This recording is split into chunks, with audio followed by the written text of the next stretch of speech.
Hello again, everybody. I'm Brian Milam, and today with Off the Bench, we are with Tate's Creek bowler Jaydyn Hunting on Everyday Kentucky. All right, Jaydyn, tell me about bowling, because it has been a hot topic for me over the last several weeks. Talked to a lot of bowlers. How did you start? My grandpa actually started bowling, so it's kind of like a generational thing. So I was only 2 weeks old when I was in the bowling alley for the first time, so I've grown up doing it. It is a unique experience going into the bowling alley. What was your first experience you remember in picking up the ball and pushing it down the lane? Probably sitting down and having my grandpa right behind me helping me push it down the lane. There's pictures of those, and I love looking at the old pictures of that sort of stuff. So how old were you when you said, you know what, I'm getting pretty good at this and can maybe, join a team in high school, whatever? I think I joined a team as soon as I could, so that was 7th grade.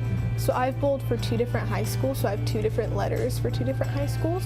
But I think last year was the first year that I actually got serious about it and realized that I had potential and that I could go in. What we were talking before we started this, and you were educating me on the finer points of bowling, but also about the 4th position. Tell me what that means to the common person who may not know.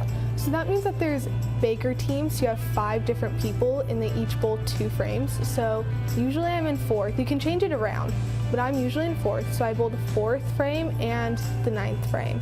So our 5th position, she bowls 5th and 10th frame.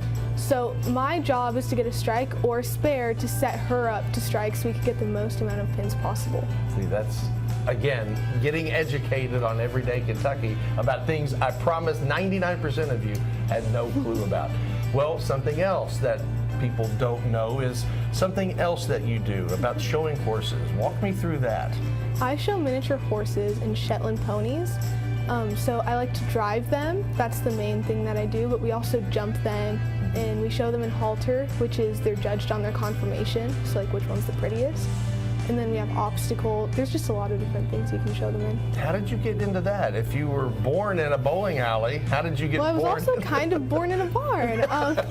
My mom grew up doing the horses, and we used to have bigger horses, but my dad got in a really bad accident, so we sold all of our horses. This was like when I was really little.